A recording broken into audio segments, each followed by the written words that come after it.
how to speak, as was defined. Is the mic on? Lower it, that's it. As was defined also with ISGAP, is basically two different lectures. It's I think in line with your tradition here in America of buy one and get one free. So one is about Iran and Israel, and the other is about Iran and the Jews of Iran.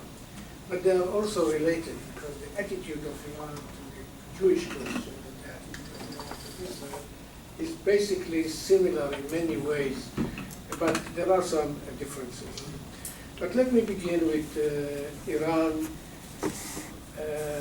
Israel, and what I see as a changing Middle East.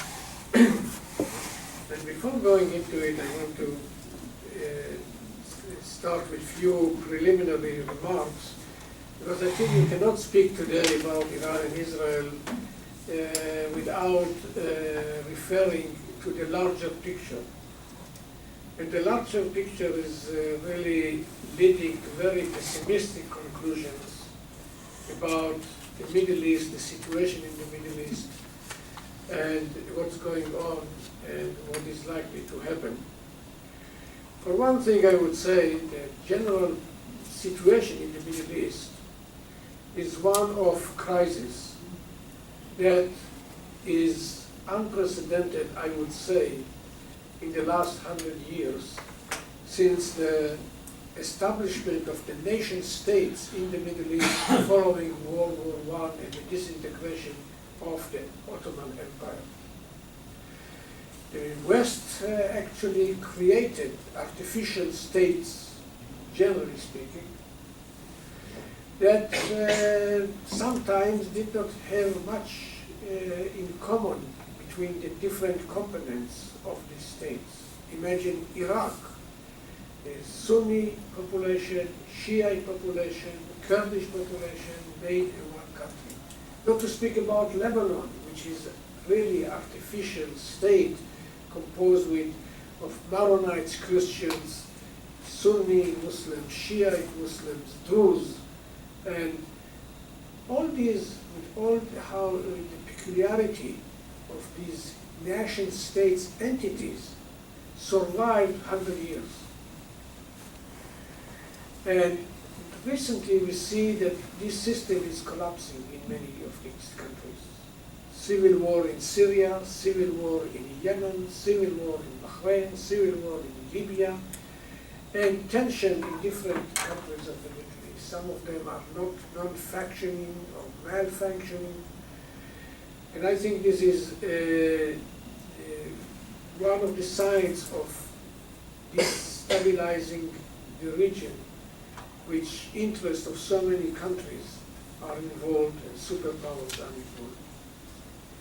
In fact, out of a wonderful movement of so-called Arab Spring, which started as a movement bringing hope for democratization and popular involvement, the first of its kind in the Arab Middle East, the result was devastating, and the future is not bright. There is also another development of the last few years, which is the change of the position and attitude of the United States to the Middle East. I would tell you the impression in the Middle East is that, rightly or wrongly, the Americans are fed up with our region, and they are looking for an opportunity to get out of this region. Ask the Saudis, the Egyptians, the Turks, even the Israelis. This is the impression. And I can understand the United States. America has lived in splendid isolation for a long time. It has become more involved in the Middle East only after World War II. And it sacrificed a lot in Afghanistan, in Iraq, in other parts of the Middle East, and it's still being involved in other parts of the Middle East, indirectly or directly. But the impression again in the Middle East is that the United States is abandoning its allies and allying with its enemies. The nuclear deal with Iran is one side of it in our country immediately. But with the decline of the American involvement or intention to be involved in the region, we see Russia is strengthening itself in the Middle East. And Russia today is involved in key issues in the Middle East, with military base in Syria, directly involved in the events of in Syria mainly. It even used Iranian military bases for its air force to attack revolt in Syria, and basically they are aligned with Iran, which asked them to be more involved. And it's also a factor that cannot be neglected when you look at the Middle East. Then there is the nuclear deal that has been approved over a year ago, 17, 18 months ago, and changed in many ways the situation of some of the countries in the Middle East and some of the alignments in the Middle East. It is not secret that Israel was very much against the nuclear deal. Those of you who have heard me here before, I was not very much against this deal. I was not very much against dialogue with Iran, but this deal was not the kind of dialogue that I had in mind.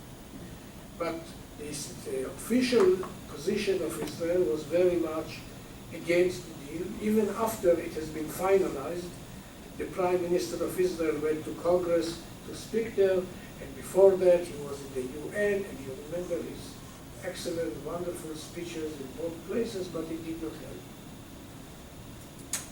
Today, Israelis don't speak about the nuclear deal. Actually, we are being silent on it, and there are many people in Israel, including key people in the security apparatus, who still believe that this was a deal that had more things good in it than bad in it. But the deal we basically saved Iran out of the place that it has been, and was limited only to the nuclear issue and not to other elements of Iranian behavior. For example, it has nothing to do with human rights in Iran, and the Iranians' record of human rights has not improved after the deal, even to the opposite, I would say. And it did not refer to Iranian engagement in other parts of the Middle East, supporting movements which are not necessarily in line with the United States. For example, in Syria, Iran and the United States are not on the same side. Iran is with Russia supporting the survival of the Assad regime. There are, in Yemen, again, the United States and Iran are not on the same side. You know, we used to believe that the enemy of my enemy are my friends. The Middle East taught us that the enemy of my enemy can be also my enemy. And here is this bizarre alignment, including that Saudi Arabia, the important Sunni country, is very much disappointed from the American policy. And for them, the enemy number one of the Arab states in the Middle East, it's not Israel anymore, it is Iran. So what we see in recent years also is the emergence of the Sunni Shiite divide that basically separating the Sunni states, which is the majority of the Muslims, around 85% of the Muslims, and the Shiites, which leading Shiite country is Iran. Then there is another country with Shiite majority, which is Iraq, and there are also Shiite minorities, strongest today minorities in Lebanon, led by the Hezbollah, and there are some Alawites which are not really Shiite, who are the leading political power in Syria. So, with all these elements that I mentioned, now I want to go into Iran and see its attitude to Israel. I would say another general word about Iranian politics. Iranian politicians are very pragmatic. Well, pragmatism does not mean that they are moderate. Pragmatism means that you calculate the price that you have to pay. And they have done many things which are not in line with the original Khomeini doctrine. For example, they believe that all Muslims are one nation. There is one Muslim community.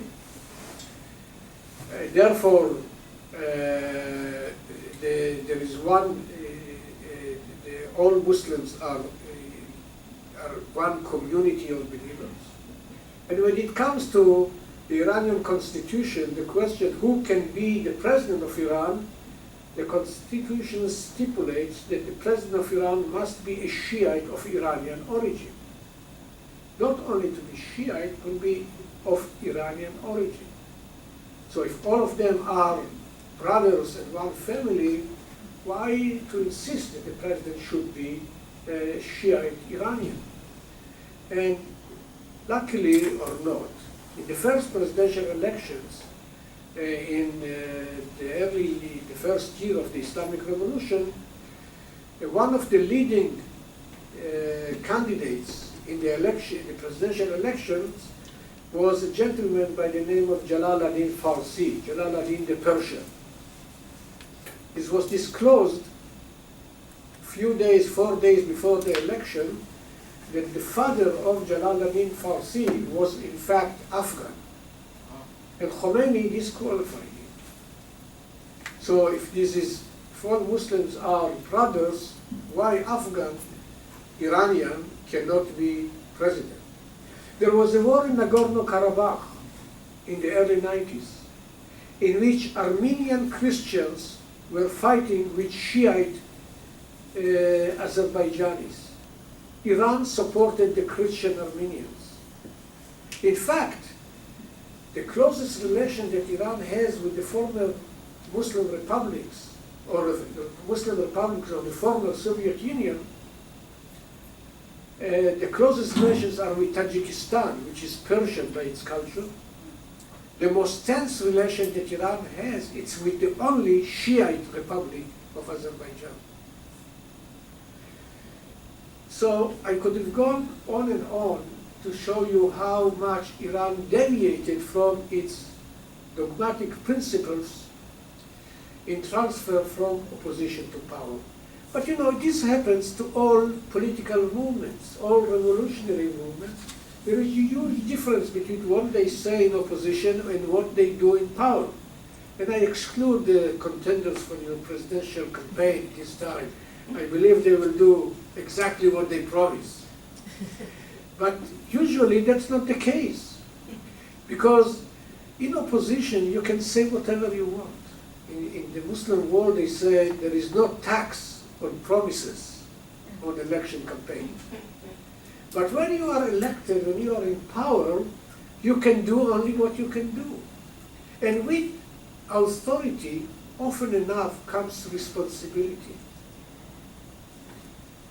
And Khomeini has shown it all along in his first decade of the revolution, and it's being followed since then. But the point is that they do not change their ideology voluntarily. They do it only when they are forced, and they suffer from their policy when they make their policy. And an ideological leader does not wake up in the morning and ask himself, well, what can I do today against what I promised and pledged to the people? He wants to do what he pledged to do. But whenever there is a clash between ideology and interest, often enough interest wins over ideology. Now the question is, why in the case of Israel, it is a case in which Iran did not change its policy even after 38 years of Islamic rule. My simple explanation to it is that there is no clash between this anti-Israeli ideology and the Iranian national interest of the survival of this regime as they view it. But let me begin with the ideology, why they are so anti-Israelis. From their perspective, purely ideological, Judaism is not a nationality. Judaism is a religion. And therefore, Jews are not entitled to have a state of themselves, certainly not in the heart of the Muslim world in the Middle East, of course not with Jerusalem at its capital. This is not a argument about boundaries. This is a war between the absolute good of Islam and the absolute false of the other religion. One of them must be eliminated for the other to progress. And it's clear which one of them should be eliminated. There is another point that we often don't think about. You know, Judaism is a tolerated minority in Islam. In generally speaking, a Muslim ruler should tolerate religious minorities, monotheistic minorities, I would say, like Jews and Christians. But what happened in the Middle East since 1948, and even more so since 1967, is rather than the Jews living under the protection of a Muslim ruler, there are so many Muslims living under Jewish control. If you think in terms of pure ideology, this is an unacceptable reality. Now there is another element. They hate imperialism so much, and I often don't know if they hate America because of Israel or they hate Israel because of America. They made it clear for us. America they call the great Satan. Israel is, thanks God, the lesser Satan. So it's clear from their own vocabulary that the main enemy of the Islamic Revolution, and Ayatollah Khamenei made it clear again and again and again, is the United States of America, which is the symbol of what they call arrogance, the symbol of the cultural threat, and is totally unacceptable. Even when they were about to sign and accept the deal, 2 days before the deal was approved in July 14, Ayatollah Khamenei made a strong statement stating that Iran will never deal with the United States and not accept the Americans. And the calls, death to America, continued all the time. Well, I don't mean that the Iranian people hate America. The Iranian people, I don't think they hate America. I think they like America more than any other nation in the Middle East. a friend of mine who was one of the American hostages in the American embassy in the early days of the revolution say that there were graffitis on the walls of the American embassy in 1979, 1980. And one of them was, many of them were, Yankees go home. Death to America and Yankees go home. And someone wrote under it, and take me with you. And that's how much they hate America. But the problem is that in Iran, the power, the political power and might is not in the head of the common people in the street, of the educated class or intelligentsia and so forth. That Iran has a wonderful civil society. And when they went to street in 2009, they have been suppressed. And they really don't have much freedom to speak. Still, I would say that there are many of them who speak up. There are many Iranians who say openly that why we have turned the Iranians more Palestinian than the Palestinians. And there is a very common phrase in Persian. They ask why we have turned to be a bowl which is warmer than the soup. You know, when you have soup hot, the outside, the bowl is hot, but it's not more than the soup itself. Or basically the American or the Christians say why one turns to be more pious than the Pope. And there are many people in Iran who openly say that we turn to be more devoted to the Palestinian cause than the Palestinians themselves. And in 2009, in the demonstrations, many young people went to the street stating, why should I care about Hezbollah or the Palestine or Gaza, Iran, which is Iran is more important than such issues. But they don't really make the policy. And often enough when they speak up, they are being silenced. I spoke with someone who's an Iranian about this dichotomy of between free expression that from time to time exists in Iran, like under President Khatami, and the suppression that we see in Iran. And I asked him how they go together. He told me, you know, they tell you there is no freedom of expression in Iran. That's not true. We have freedom of expression. What we don't have is freedom after expression, which is really people are daring to speak up and they go to jail, and jail is full of intellectuals, liberals, and so on and so forth. So coming back to this Iranian animosity to Israel, part of the reason is that they believe that we tell America what to do. That Israel is the tail that plays with the dog. And finally, the good relations that Iran had with the Shah's regime is also being used against the state of Israel now. Although Israel was there upon the request of the Iranians. They did business, that's true, but they also helped developing Iran. Like after an earthquake in Iran, Israel sent its teams of one of the big Israeli companies for the reconstruction of this Azvin region.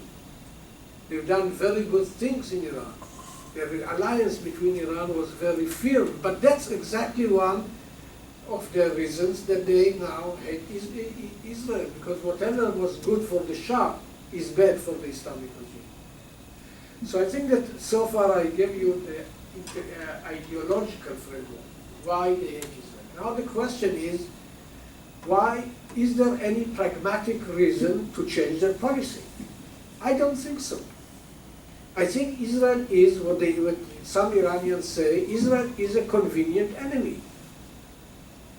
Revolutions need enemy preferably far away from their borders. Around their borders, they have to be more pragmatic.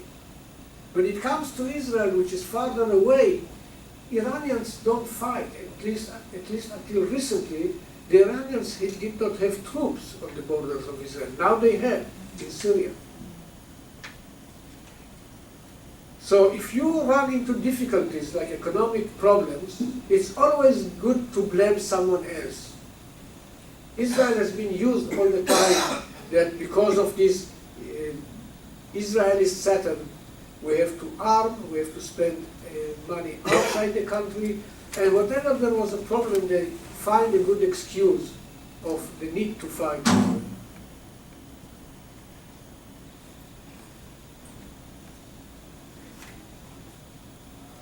Israel was, again, to use a Persian phrase, a low wall, a wall that you can step on it, you can walk on it. And I really believe that Israel, if Israel was not in existence when the Islamic regime came to power, it would have been beneficial for the Islamic regime to establish the Jewish state of Israel. They use this all the time to explain the difficulties they are running into. Now,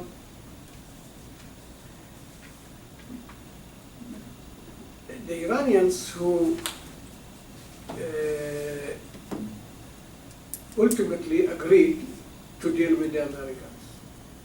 Although the Americans is, as I said, the main enemy, but they were forced to accept the deal, the nuclear deal, not because they changed their attitude towards the United States, because the situation in Iran was so bad that Iran desperately needed this nuclear deal. Israel was one of the only countries who was against.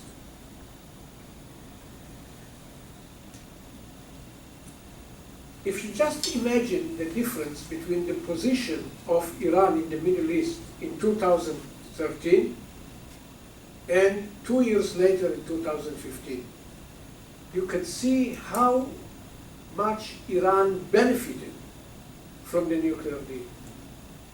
In 2013, and I think the turning point was the Syrian use of chemical weapons against its population. There was, as you may remember, a red line drawn by American president that usage of chemical weapons it would lead to military attack response. They used it, and there was no response. So, what can you, if you sit in Iran, what is your conclusion? If America did not respond as against its statements, did not respond to the Syrian use of chemical weapons, what they are going to do to us, a country of 80 million people? They soon enough realized that America is eager to have this deal. And the Iranians are good businessmen. If they sense that they can get a good deal, rest assured they will take the maximum out of it. And again, as someone who was not against dialogue and deal on the nuclear issue, I think that when you signal to them that you are desperate to make a deal, they will raise their demands. I believe that the West benefited from the deal. There are many disadvantages, but it led to postponing the Iranian threat for some time. And I don't know if it's 10 years, or 3 years, or 4 years. I happen to believe that Israel could not have done better with military attack. But I think that by so doing, Iran was elevated into a major force in the Middle East. And they are now demanding even more. They claim that they don't get enough from the deal because sanctions have not been totally relieved. Well, they have been. Sanctions related to the nuclear issue have been removed. But See what the Iranians say. They claim that, and it was accepted by the United States, that the nuclear deal would deal only with the nuclear issue. And therefore, sanctions removed are only the sanctions relating to the nuclear weapon. Now they asked that other sanctions related to Iranian regional behavior, human rights record, should also be removed. So you cannot speak in two languages. You want to change the realities on the sanctions related to other issues, deal with the other issues, but they don't want. But they say many contradictory things. If you listen to Ayatollah Khamenei, every second sentence is that America cannot do any damn thing. They cannot harm us. Two sentences after, he said that all our problems are because of the United States. So if they cannot harm you, how they are responsible for all the harms done to the United States? People don't ask this question because this revolutionary atmosphere is going on and on. Iran was the opposition in Iran. The dissident voices in Iran were very high in 2013. With the nuclear deal, they became more calm, and they was allowed to elect a president which is more pragmatic than his predecessor, Ahmadinejad. But whoever you elect in Iran will be more pragmatic or even more moderate than Ahmadinejad. So it's not a big deal, but he is not a reformist. But even if he had been a reformist, he doesn't have the power. When he came, the first, American presidents love to come to the United States. But they can come to the United States once a year in the General Assembly of the United Nations. You remember the visits of Ahmadinejad? The first time that Rouhani came, with much fanfare, he spoke about openness and dialogue with Iran. This was nice. But when he went home, he was publicly attacked by the Supreme Leader Khamenei on two major issues. First, the long and friendly meeting between the Foreign Minister of Iran and the Secretary of State Kerry. And second, God forbid, that he accepted a telephone call from President Obama. And he warned them not these things should not be repeated. Because we don't want to be friendly with the Americans. Just consider last month's visit of Rouhani to the General Assembly. I think it was not even noticed that he has been here and went, with no big, for the first time, press conferences and lectures. And you know what? He did not even find the time to meet with the President of the United States before his leaving office. So the deal did not change the attitude towards America and its allies. On the other hand, they chased the Russians to bring them into Syria, and as I mentioned earlier, even allow them to use military Air Force bases based in Iran. So the revolution, the nuclear deal has improved the position of the United States, of Iran. But it's not the first time that American policy saved Iran or helped Iran. If the Iranians are really serious, I would say, fair with the world, they should know, they should admit that the country which has made the greatest services to Iran's national interest is the United States of America. Now, in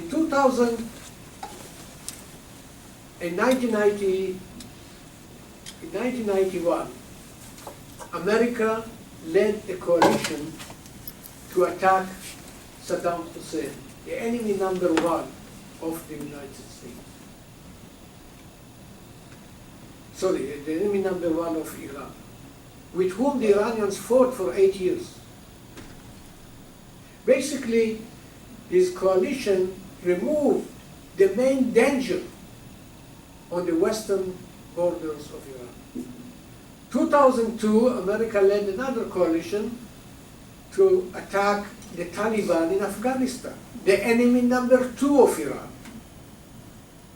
And the mission was accomplished.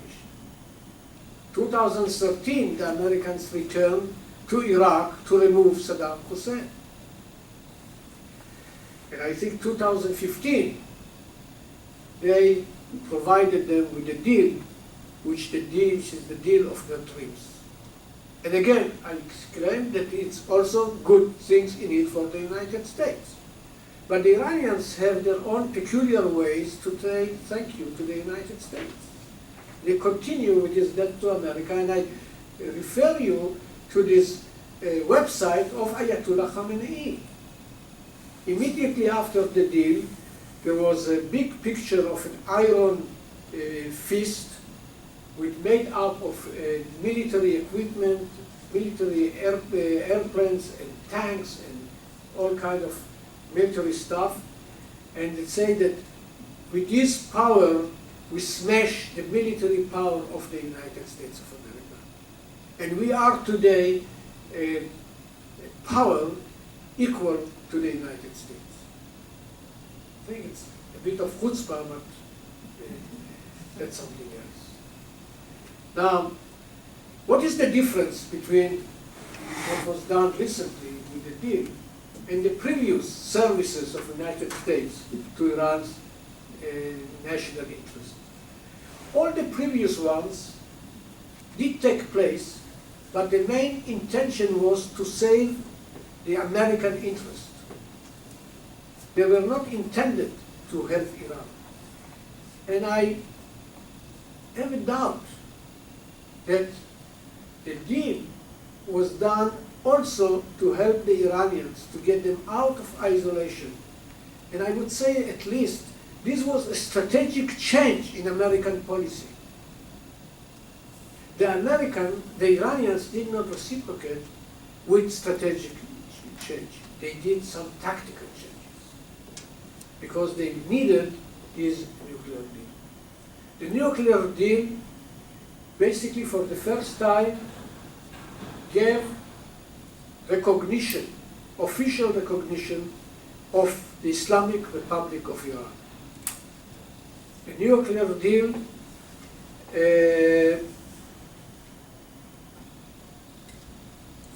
gave confirmation to the Iranian nuclear program. Not only the Islamic regime has been now accepted, but also the nuclear program, which was delayed for 10, 15 years. But in principle, the Iranians have the right from this deal to continue with their program. And I tell you, as someone who studied history, 10, 15 years may be a long time, but in history it's tomorrow morning. And then you have to face the new realities. So, to end this part, I would say that the deal has given to the Islamic regime a new life. Let me, as footnote to this, to say something about the Israeli policy. Our policy vis-à-vis Iran and the nuclear program was not the best that could have been imagined. We are being advised by our scripts to conduct our wars cunningly, shrewdly. For those who speak Hebrew, we say, "Betachbulot ta'aseh lecha milchama." We should be shrewd and sophisticated.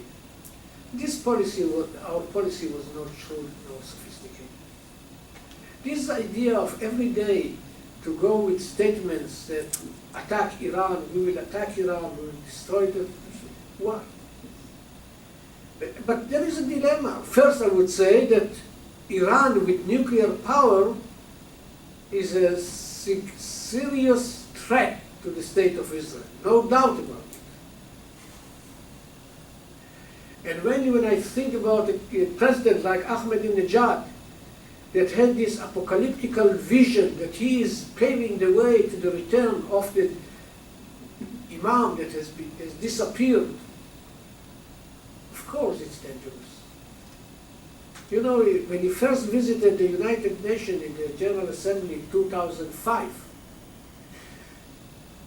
he went back home and he was sharing his experience with an Ayatollah sitting on the floor, and he was telling him that while I was speaking in the General Assembly for 27 minutes, all eyes were glued to me and no one even whispered, because he said, my colleagues told me, and I sensed it myself, there was an aura of light above my head with God protection.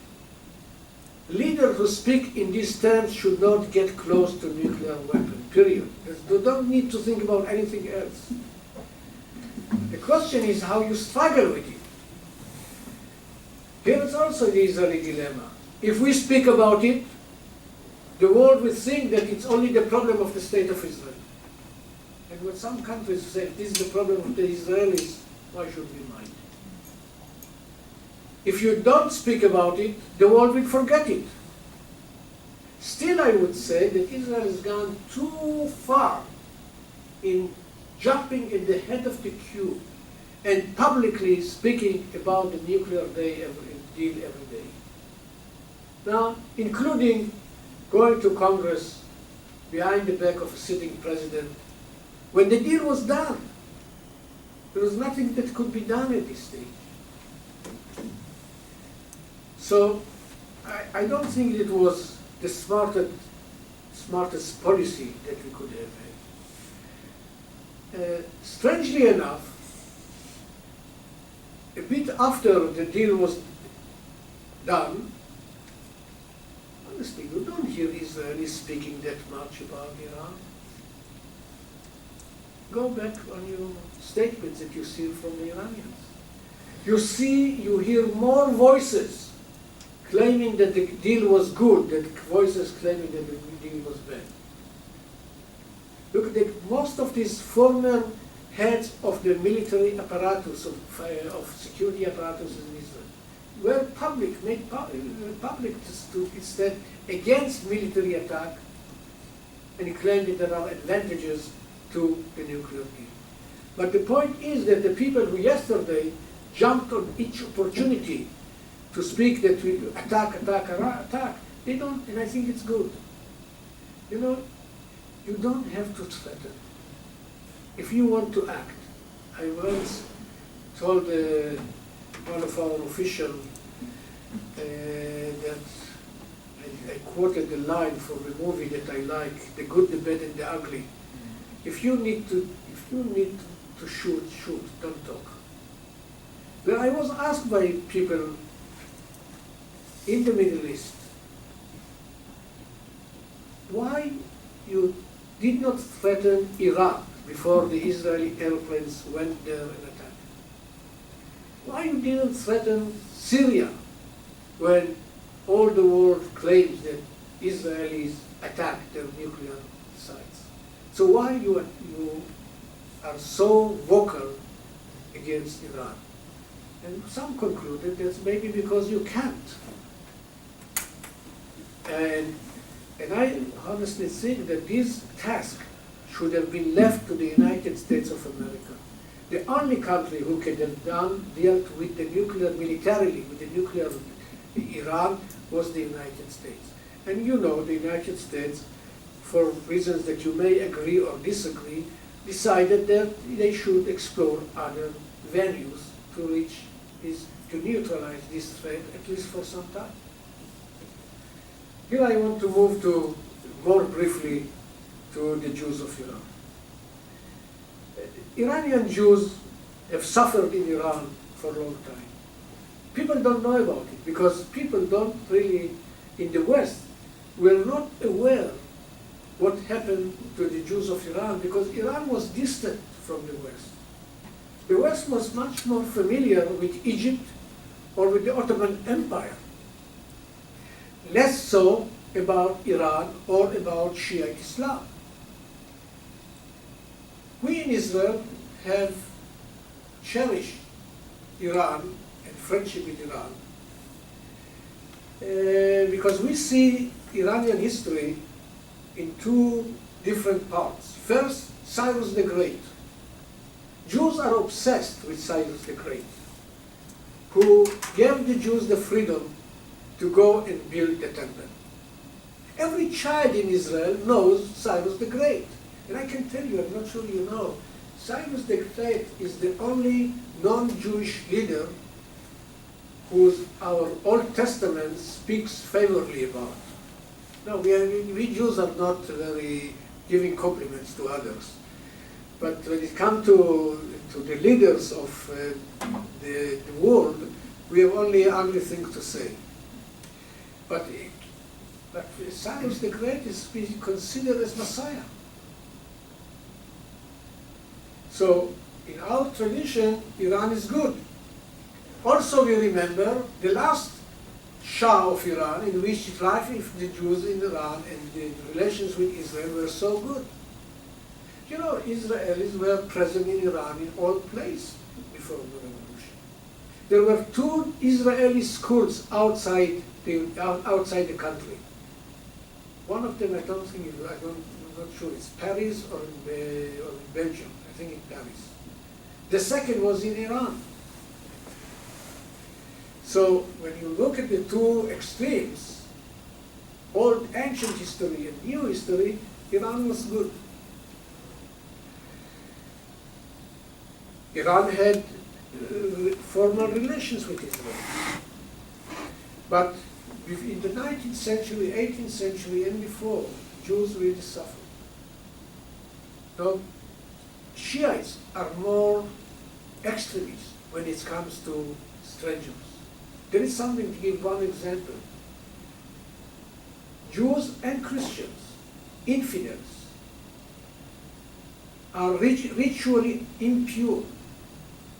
And if a Jew would touch a glass of water, you cannot drink from it. And we lived in Iran. I lived there 2 years before the revolution doing research at one of their universities. And my wife was teaching in the Israeli school, and there was a woman taking care of my 2 children at that time. And whenever she was cooking for us, and they are a very good cook, and she was going to the Jewish landlord and asking her to taste if it's salty enough or not, if the spices are good or not. Because she was not allowed to. It's part of their maintaining their kosher. But Jews were not allowed outdoors in days of rain or snow, because the rain made the drop of the weight of the coat or something of the body of the Jew will touch the earth and make it dirty, and the water will be dirty, and the neighbor may be dirty. That's the atmosphere that you have to think in Iran. And Bernard Lewis is a veteran Middle East expert. He's now 100 years old and not active, unfortunately. But he was active, very active in that till his 90s. So I wish all of you, also, including myself, would be. He wrote a book about the Jews of Islam. And after he writes about Iran, he writes about the Ottoman Empire.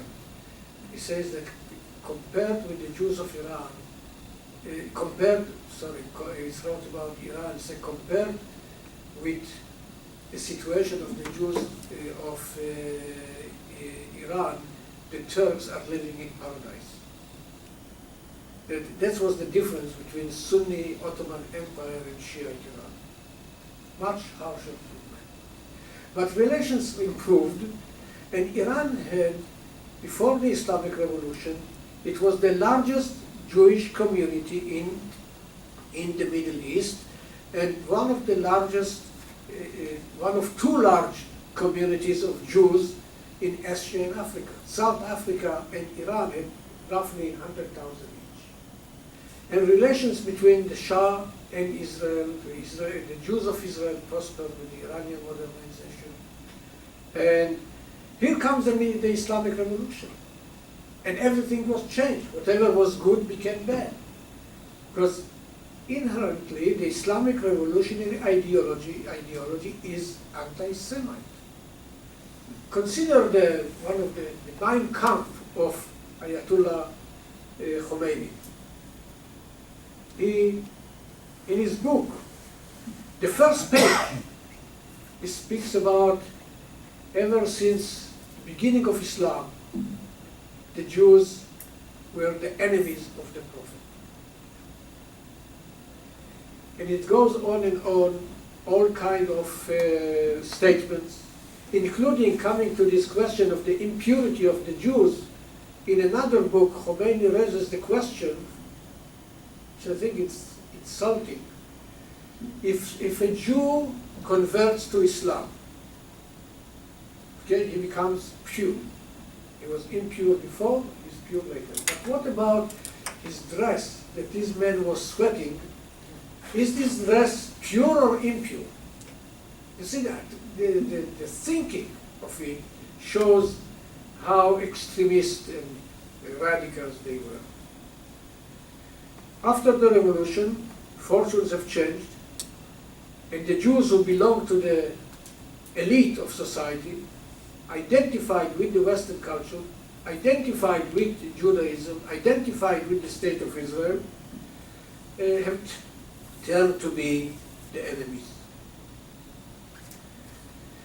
At that time, the leaders of the Jewish community offered a solution in a meeting with Ayatollah Khomeini, and they claimed to him that we are Jews, but we are not Zionists.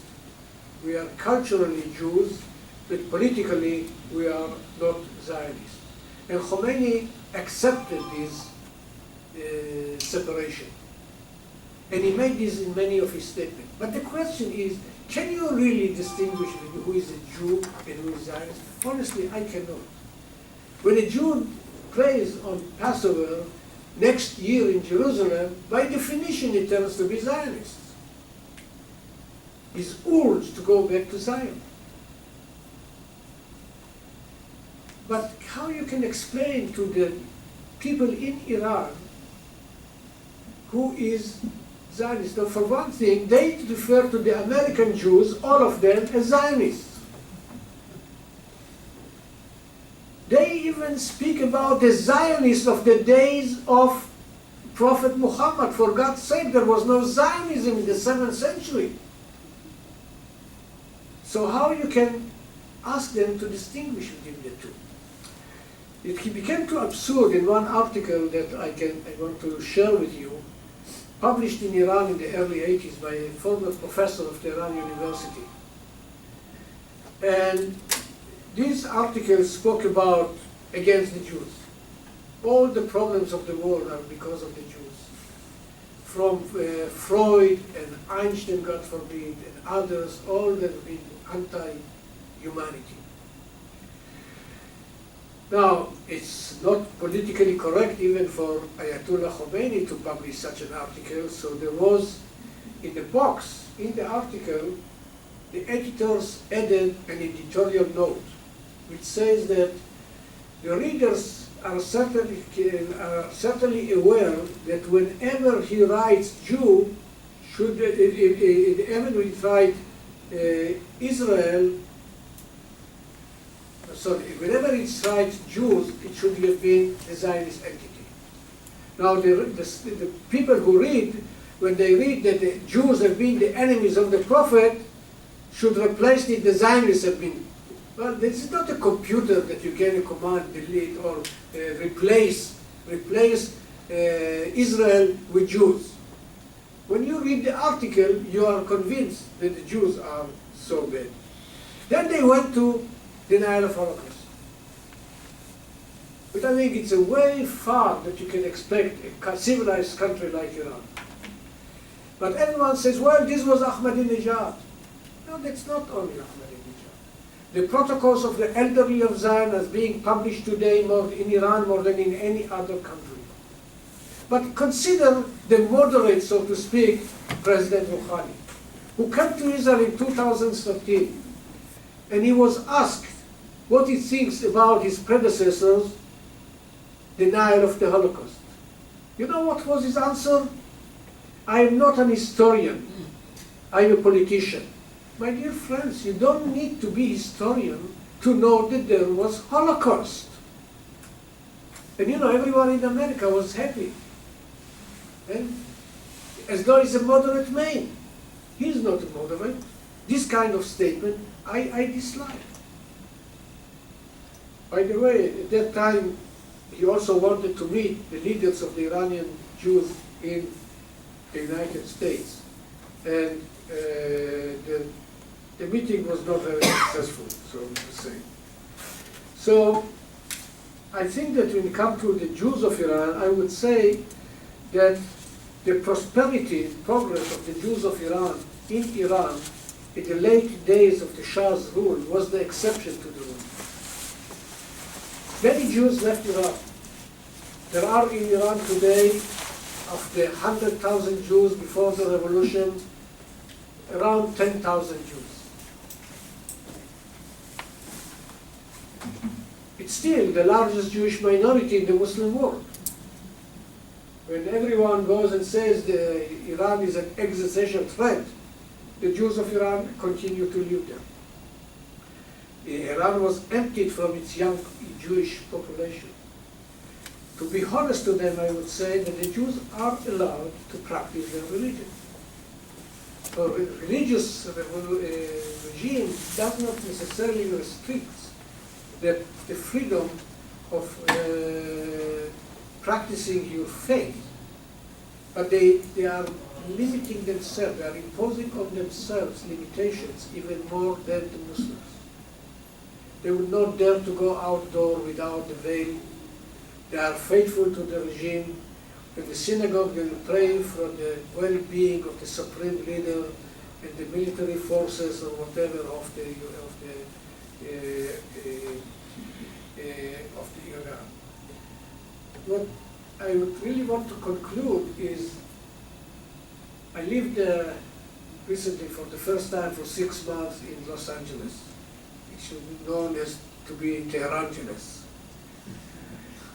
in the heart of Westwood. I was teaching at UCLA. And it occurred to me there thinking that what happened to the Iranian Jews 35 years, 38 years after the Islamic Revolution. I would say that the Islamic Revolution was the best gift to the Iranian Jewry. See how they have progressed and successful in the places they are, be it in Beverly Hills or Great Neck or wherever, or in Israel.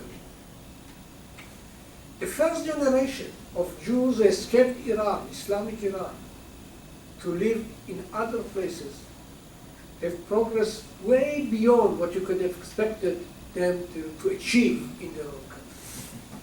And then I think about Iran, because I also feel sentiments from Iran.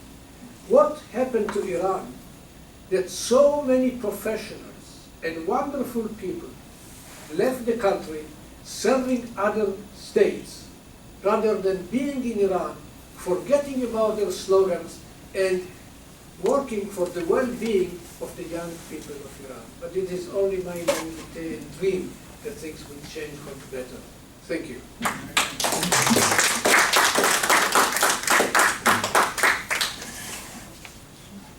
Yes, please. I have 2 questions. One, tell me how easy would it be now for the 10,000 of the Bayat to leave? Do they have to leave anything behind? Can they just walk out? Do they have to get smuggled out? What is the situation of leaving for the people who are there now? The second question deals with the first part of the speech. To what extent do you think that the carrying on of the Israeli politicians and Netanyahu against the Iran deal made the United States bargain harder, and that if there had not been these objections, the Iranians may have made a deal even more favorable for Iran and less favorable for Israel and the United States? The gentleman there asked me to repeat the questions. So one question was how accessible, feasible is for the Jews of Iran today to leave the country. My answer will be brief. The Jews who wish to leave the country have left the country. It's more difficult than for the Muslims, but it's still, there have been ways to live, and they were receiving support in their departure. So those who stayed in Iran there are different types of people. Some of them I know, I ask people, so well, my husband is buried here and I don't want to leave. Or this is the only place that I can work, this is the only place or whatever. And they are not being persecuted. It's not good to say some 15 Jews have been executed since the revolution. I had to make statistics out of executions, but there are so many Muslims executed in this revolution. So there is no persecution that they are going and executing every Jew that they find in the streets. And they are, certainly today, they are welcoming people to return to Iran, mainly from the United States and other parts of the world. But to your question, I think that those who have left, by and large, those who wish to leave, have left. The second question is a good question. To what degree Netanyahu's statements made the American administration more determined to bargain harder on the deal? It certainly did. It certainly did. I'm not sure that they needed Netanyahu's statement for this. And I'm not sure there was a need to be public. I think the problem was with the public diplomacy, not that much with the contents. But I think that President Obama, from the day he came to power, to the presidency, he had this dream of dialogue. The dialogue with Iran started before Obama.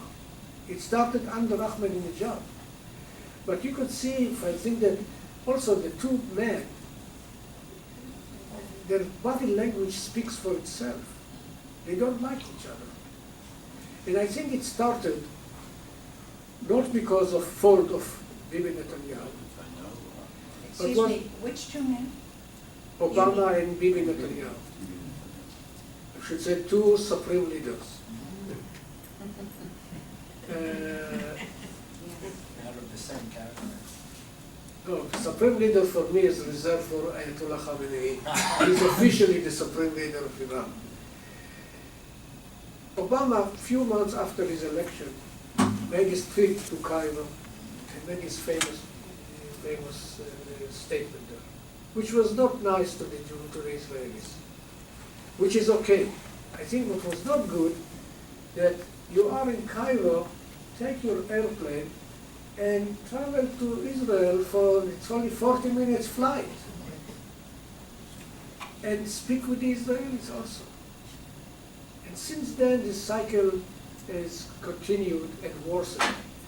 And unfortunately, it had some, I'm not sure we have seen the last word of, if you ask me what is frightening Netanyahu today, is between the elections in January 21st what will be the situation with, so I think that Netanyahu's concern was genuine. He really was, I don't know what to say frightened, but maybe also frightened. He was concerned of the possibility of such a radical regime holding on its other hand nuclear weapon. And it would have been a nightmare. Yes. Two questions also. One, is you aware of any back channels between Israel and Iran? Certainly there are now between, I guess, the U.S. and Iran as they converge on the battlefields in Syria and Iraq. And the other question is, we keep hearing Netanyahu didn't want a deal. We never hear much about what the alternative might have been. Any idea about that?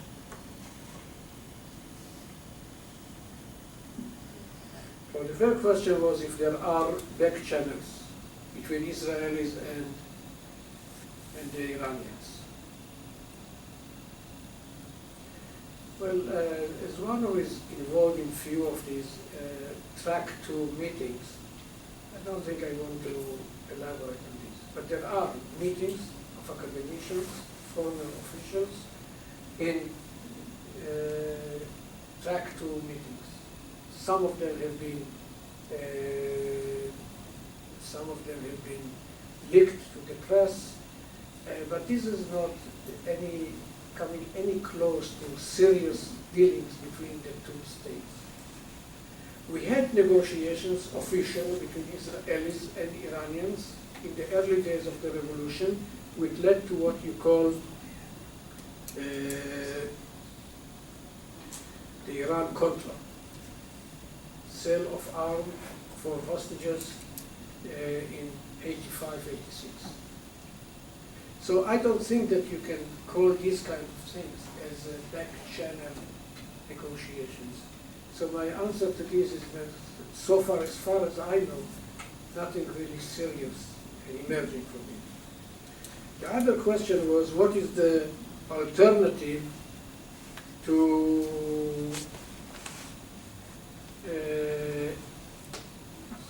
Netanyahu's, can you repeat the alternative? The alternative, if Netanyahu had scuttled the deal, what did he see as the alternative? What was he looking for as an alternative?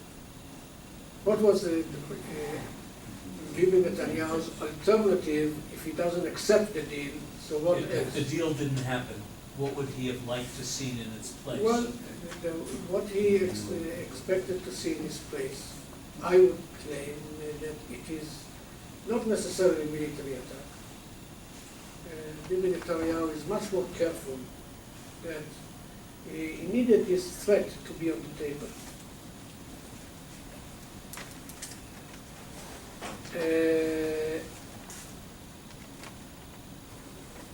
It was, the sanctions were very close to achieve a situation in which the people of Iran would emerge against their government. I think if you ask me what was the wet dream of those who were against, they worked so hard to come to a point. There are effective sanctions. There is a transatlantic alliance. Push it a bit further, and they will accept better conditions. Was it, we don't know in history what could have happened if. But I think that the idea was to pressure to get a better deal, and the Iranians would stop their nuclear program. But you know that Israel considered seriously to attack Iran militarily. It was not approved by the government. The plans were there. I was astounded. I have a background in monitoring Greek anti-Semitism, and I thought that there would not be an impression that anything could be worse than Greek anti-Semitism. But this takes the cake. However, I see a glimmer of hope in Saudi Arabia, for example, who recently has said and then denied that we have been hating Jews and been against Israel for too long, maybe we can learn from the Jews. And then they denied it, but something is happening. No country, in my observation, has prospered that has been against Israel and against Jews throughout history. Of course, Israel has only been recently. The other thing about the protocols, I mean, in the Greek Parliament, they're read, and nobody stands up to oppose them. My question to you is, I open news that given the expenditure of treasure and blood in Afghanistan, in Iraq, in Syria, everywhere, wouldn't be seismic to have at least Iraq, maybe even Afghanistan, recognize Israel as a way to shake them and bring about what's happened between the Shiites, for example, and the Sunnis. You know, those areas have not experienced Reformation and before that the Renaissance. This bloodletting may be the prelude. It's a tragic situation, but out of that will come this kind of change that needs to be to live and let live. Do you see any hope of that? I'll translate your question briefly. Is there, with all this animosity among groups in the Middle East, there is any opportunity for Israel?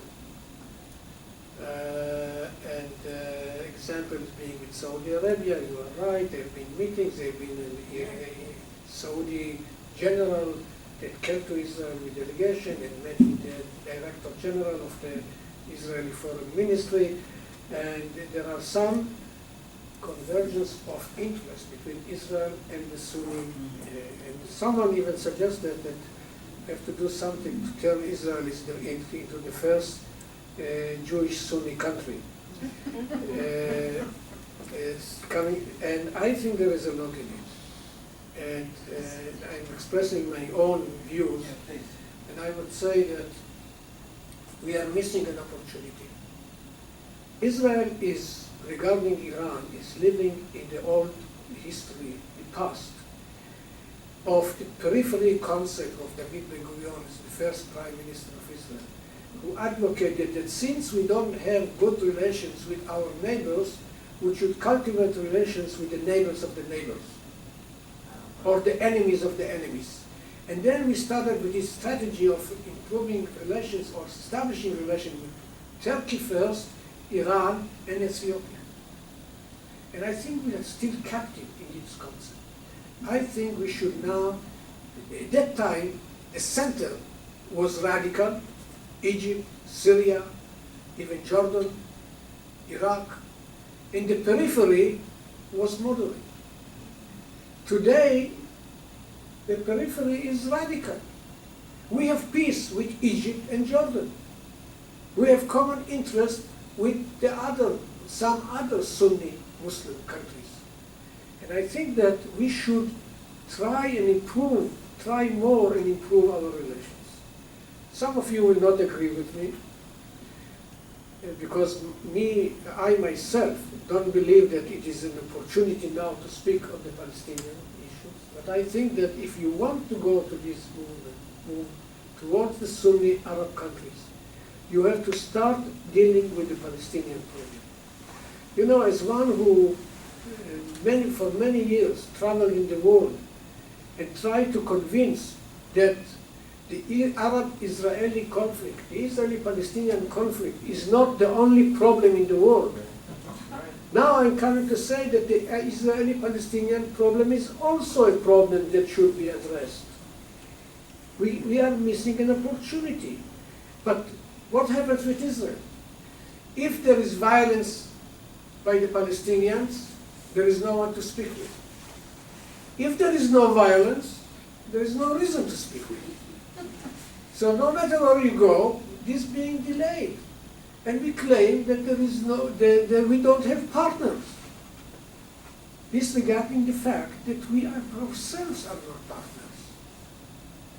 partners. You say in America that it takes two for tango? There is not even one. No, not that I think that this problem can be resolved, certainly not easily, but you have to make some gestures. And it should be around the concept of two-state solution. I don't think that we can live in a solution which is one state. It is the extremists on both sides who believe in one-state solution. So start from there, seriously negotiate. And I don't think it's developed into something serious. Why it's important? Because the Saudis are very careful.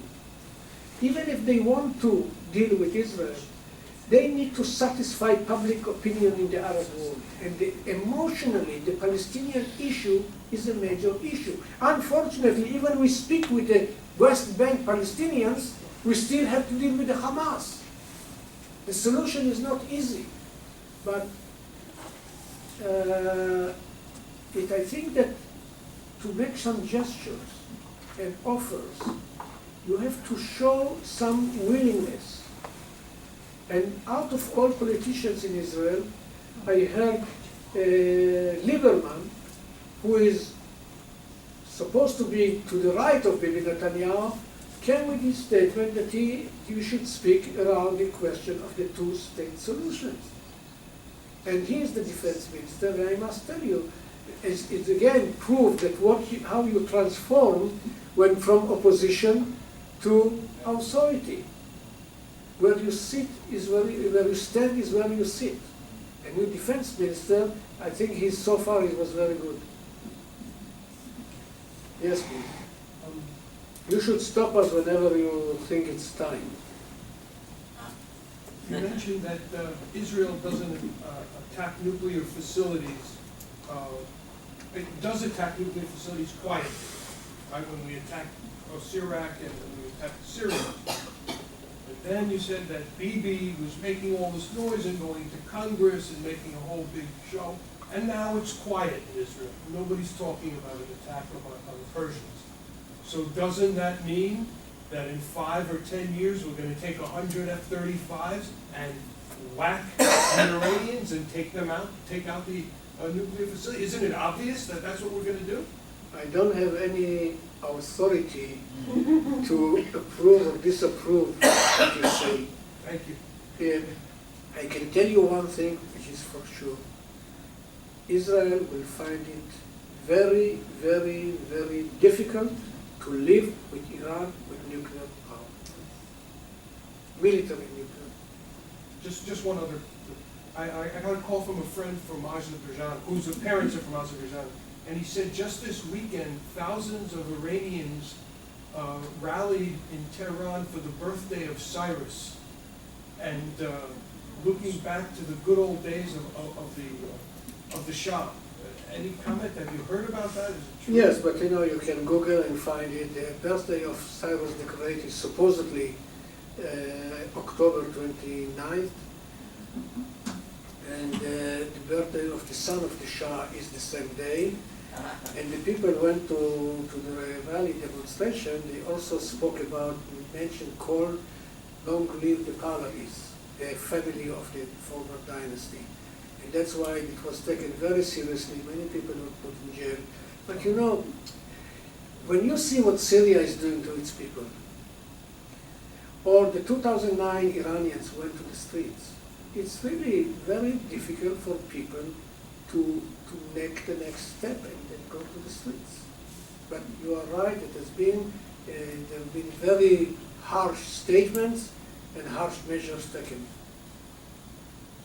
Last year, there were 3 technical objections that were made to the nuclear deal that it really would not seriously impede Iran's breakup time. As I remember them, one had to do with the reduction of centrifuges, that they would substitute for the smaller numbers very high-powered, more efficient centrifuges that could produce much more fissionable material. The second, in terms of reduction of stockpiles, that they would simply be able to remove nuclear stockpiles from the country to perhaps North Korea.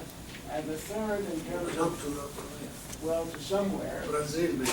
well, forever, but that was one of the objections. You don't want to move them to North Korea. And the third had to do with inspections that would be prohibited on military bases.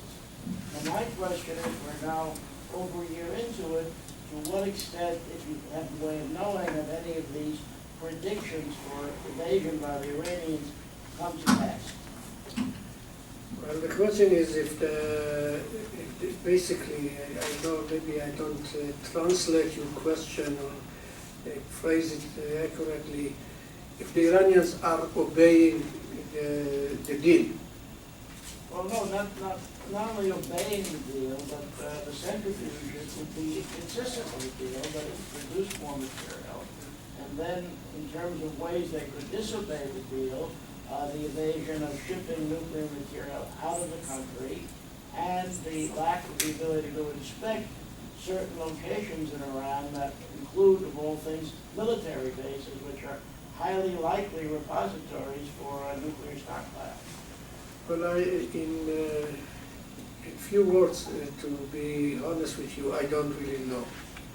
Because I don't think we know what the Iranians are really doing.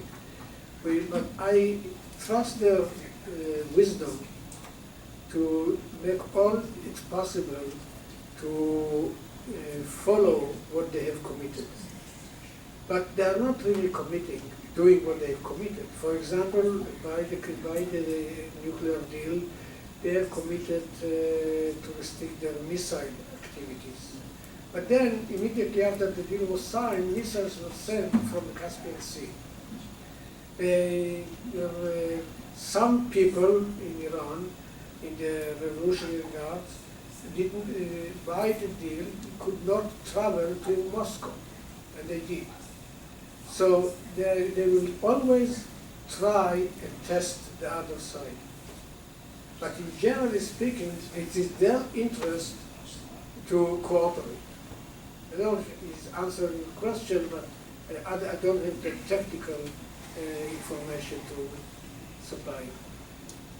This one, the last question will be here, okay? Yes? Maybe a statement and then. Okay. A statement with question mark. Okay, you know, I don't know how widely known, maybe it is, that Iran never signed the nuclear accord. Never signed it. It was never ratified by Congress, that's for sure. It was brought to the United Nations. So that's the status of that. They never signed that. It was an unsigned thing that the U.S. Congress received.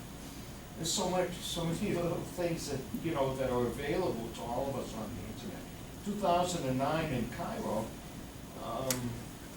Obama asked the Secretary of State to visit Israel, and that Secretary of State refused. While he was there, he only went to Arab countries, and the Secretary of State was asked, and the Secretary of State felt there were connections with Arab supporters.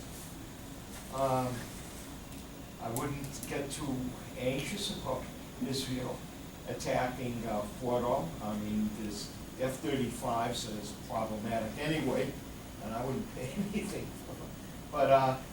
But those are where the S-300 missiles are right now. There'll be S-400s and 500s at some point. But I wanted to ask you about the Jews in Iran. Is it basically an older community that's kind of dying out? I mean, I know they got a Jewish member in parliament, you know, the token Jew. But, I mean, for that community, are they pretty much dying out older people? I mean, they have young people. What is the view? I mean, they have to say they love the situation. I don't know they love the situation, that they learn to live with it. But they older people? There are older people, many of them older people. There are young children. But naturally, when the children get to the age of college, many of them will come to other countries to study. And, you know, I don't have any recipe, I'll tell you what. I know that if I can speak with the Iranians, I would tell them that whoever left Iran earlier had benefited more. Those who came in 1979 are better off those that came in 1989, and those who came in 1989 are better off than those who came in 2000, and so on and so forth. So I would say that there is no future to the Iranian community, Jewish community in Iran. And, but the decision what to do with their lives, I don't tell the American Jews, I can certainly also not tell the Iranian Jews where to live. And I hope, the only thing that I hope is the regime would be tolerant to the Jews and allow them to exercise their faith, because at the end of the day, they are faithful Iranian citizens. They are first Iranian. And I think that should be appreciated by the Islamic regime of Iran. Thank you very much.